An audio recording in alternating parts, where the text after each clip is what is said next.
Shalom keluargaku yang kekasih di dalam Tuhan.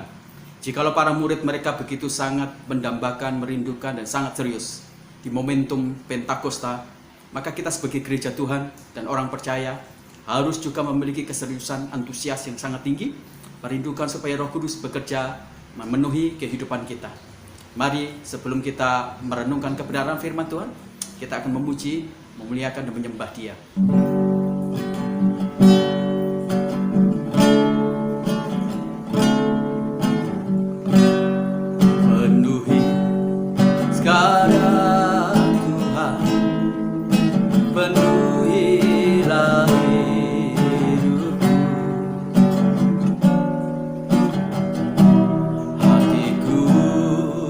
Bagai tanah gersang, merindukan jamaah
tinggikan namamu, kami mengagungkan Engkau Yesusku.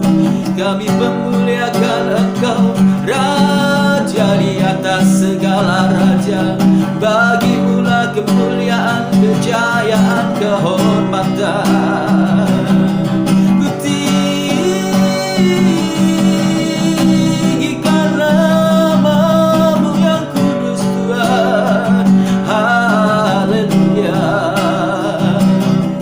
Roh Kudus jamah, Roh Kudus penuhi, Roh Kudus rawat kami. Bangkitkan gerejamu, pulihkan gerejamu. Aku rindu Engkau Rohku. Beri kuasamu untuk melakukan perintahmu. Beri kuasamu untuk memberitakan Injilmu. Haleluya, ku tinggikan, ku muliakan, ku agungkan selama-lamanya.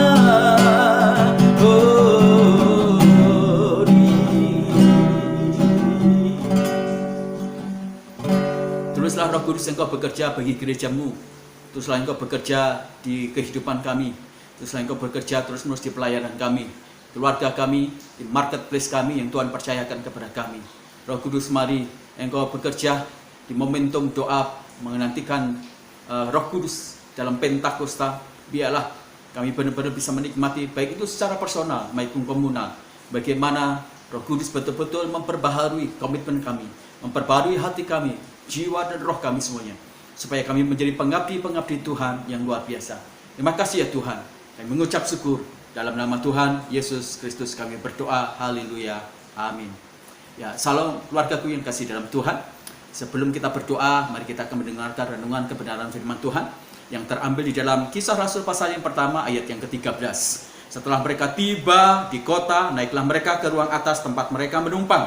Mereka itu ialah Petrus dan Yohanes, Yakobus dan Andreas, Filipus dan Thomas, Bartolomeus dan Matius, Yakobus bin Alfius dan Simon orang Selot dan Yudas bin Yakobus.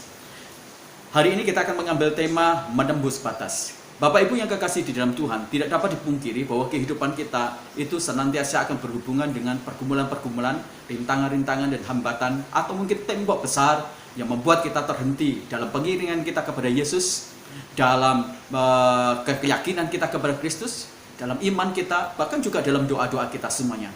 Tetapi ketika kita berbicara tentang menembus batas, maka itu menyadarkan lagi kepada kita semuanya, tidak ada satupun hal yang bisa menghambat kita, merintangi kita, atau menutup sebuah komitmen kita untuk melayani Tuhan, mengikut Tuhan. Apalagi kalau itu berhubungan dengan doa, kita tidak akan mungkin dan tidak akan mau terhambat atau tertutup oleh apapun juga.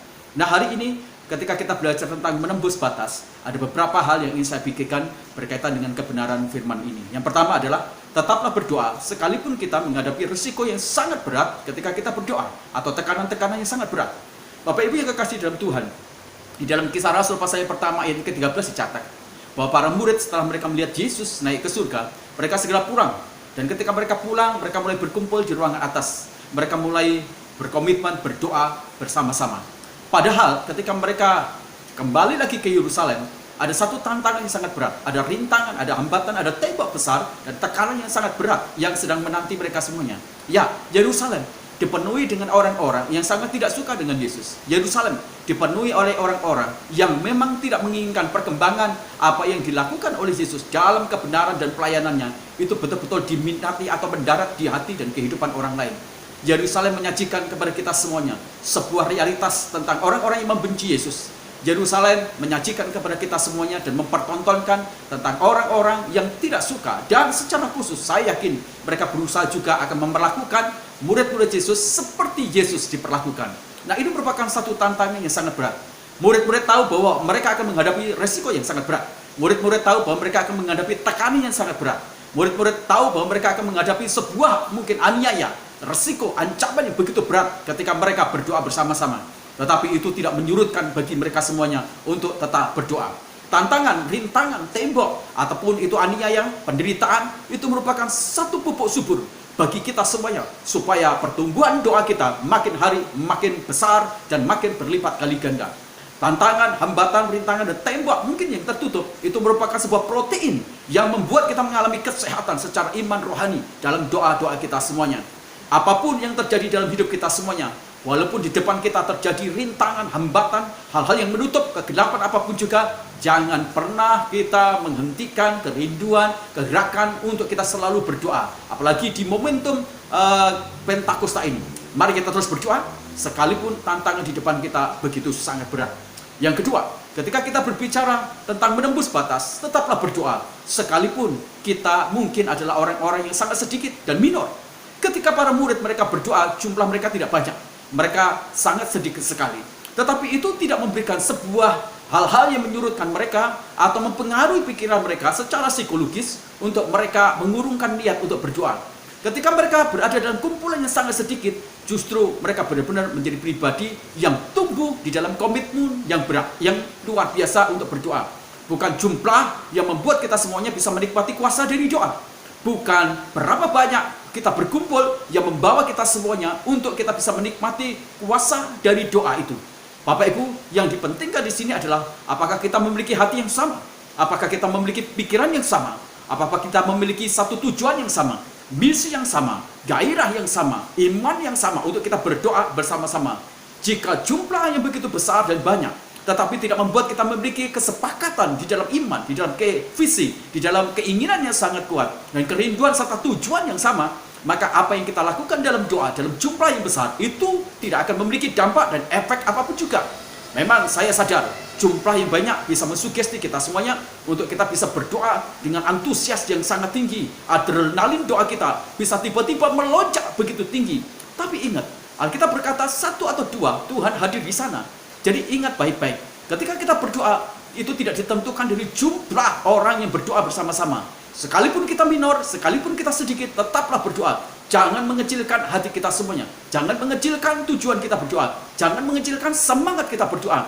Karena bukan jumlah yang membuat kita bisa menikmati kuasa dari doa, tetapi kesatuan hati, pikiran, iman, komitmen kita dalam berdoa, dalam pengabdian yang sama, itu yang membuat kita semuanya menikmati kuasa doa. Saya jadi teringat tentang William Seymour ketika Tuhan memberikan kepada dia secara khusus visi untuk dia berdoa. Ketika dia mengajak beberapa rekan-rekannya untuk berdoa, tidak ada satupun yang memberikan respon positif untuk mendukung dia dalam doa. Tetapi William Seymour tidak pernah berhenti untuk dia tetap memiliki gairah untuk berdoa dengan kesegenap hatian.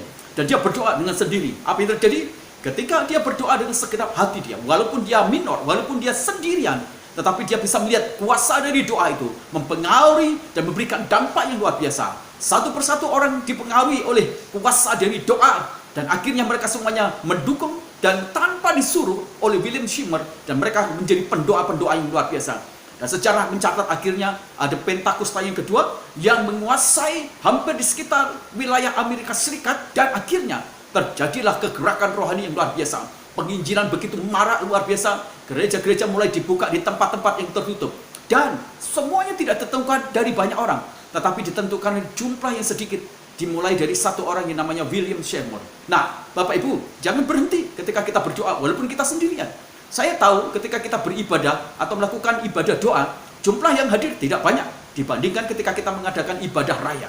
Ibadah doa itu selalu tidak disukai. Sedikit, walaupun sedikit, tapi kita tetap harus memiliki roh yang menyala-nyala untuk berdoa. Jangan menghentikan langkah kita.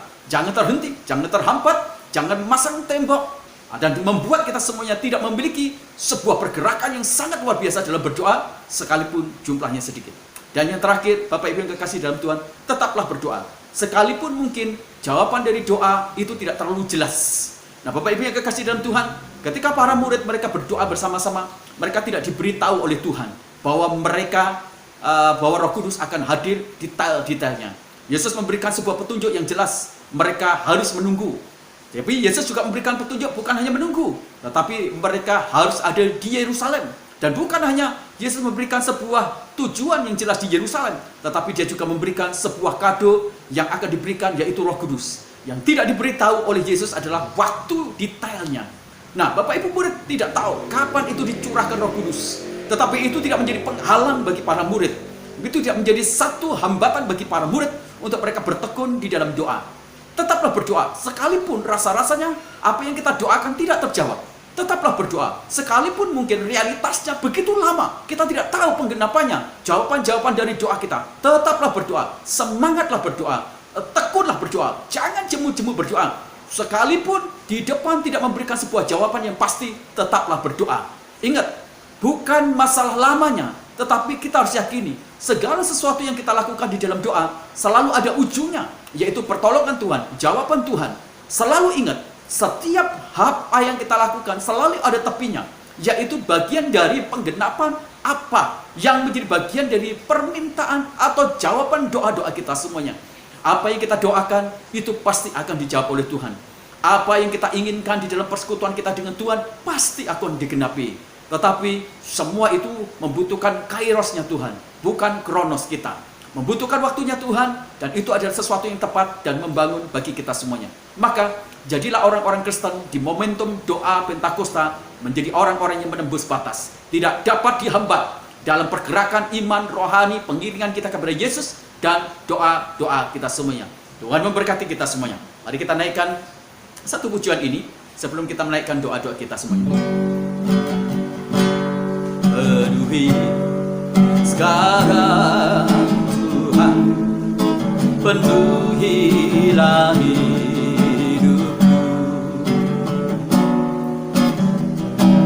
Hatiku bagai tanah gersang, merindukan jamahan Roh Kudus.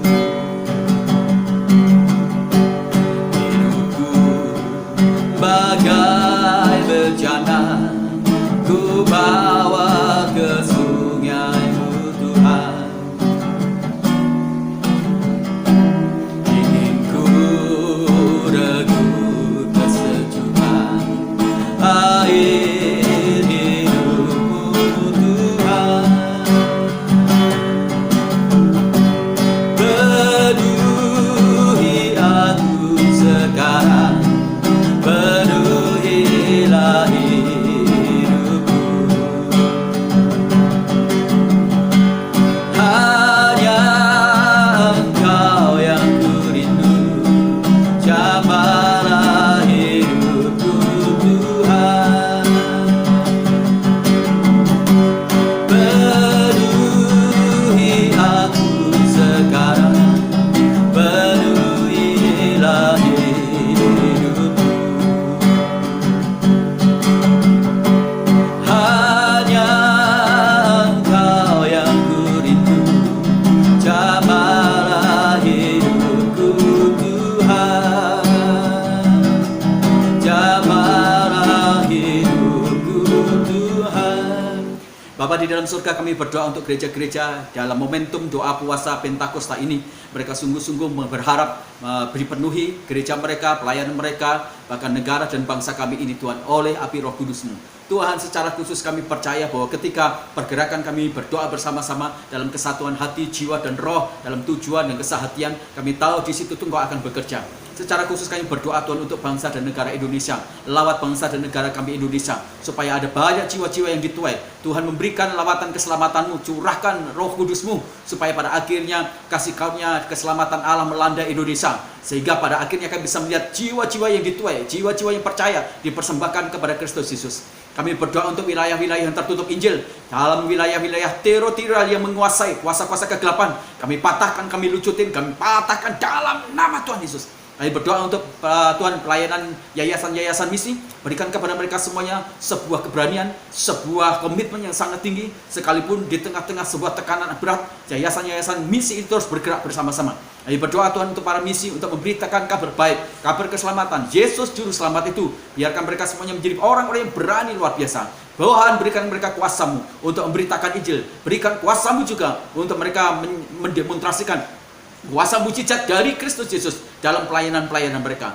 Berdoa juga untuk Presiden kami Jokowi Ma'ruf Amin, jajaran kementerian, baik itu lembaga tinggi DPR dan MPR, dan lembaga tinggi yang lain, supaya mereka semuanya bisa bersinergis, supaya akhirnya Indonesia menjadi satu Indonesia yang dilawat oleh Tuhan, baik dalam segala aspek kehidupan negara Indonesia ini menjadi makmur sejahtera, sehingga bangsa kami menjadi bangsa yang betul-betul besar, Jangan kami menjadi berkat bagi bangsa-bangsa yang lain. Kami berdoa Tuhan untuk penanganan vaksinisasi COVID supaya kemudian bisa terrealisasi dan semua orang-orang Indonesia bisa divaksin. Kami berdoa Tuhan untuk perkembangan atau Tuhan sebuah berita bagaimana COVID di Indonesia seperti naik tajam Tuhan. Tapi kami berdoa dengan sungguh-sungguh. Kami mematahkan kekuatan COVID di Indonesia ini. Kami patahkan, kami hancurkan dalam nama Tuhan Yesus. Mari Tuhan, Engkau nyatakan kuasa-Mu. Kami berdoa Tuhan untuk para satgas penanganan COVID. Kami juga berdoa untuk para dokter yang ada di garda depan dan para suster Tuhan yang memberkati, lindungi mereka semuanya. Kami berdoa untuk perbaikan ekonomi di kota dan bangsa kami ini supaya ada pemulihan ekonomi sehingga Tuhan ada penglihatan di kegiatan-kegiatan ekonomi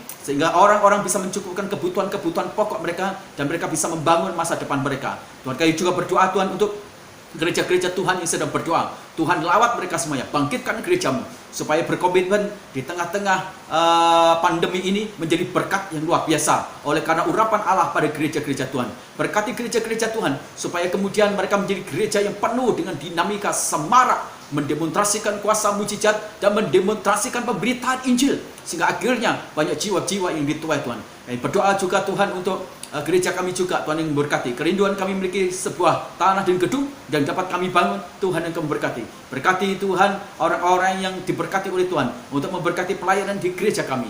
Baik itu Tuhan untuk anak-anak beasiswa, baik itu Tuhan untuk pelayanan gereja kami. Tuhan Engkau campur tangan, Tuhan Engkau memberkati.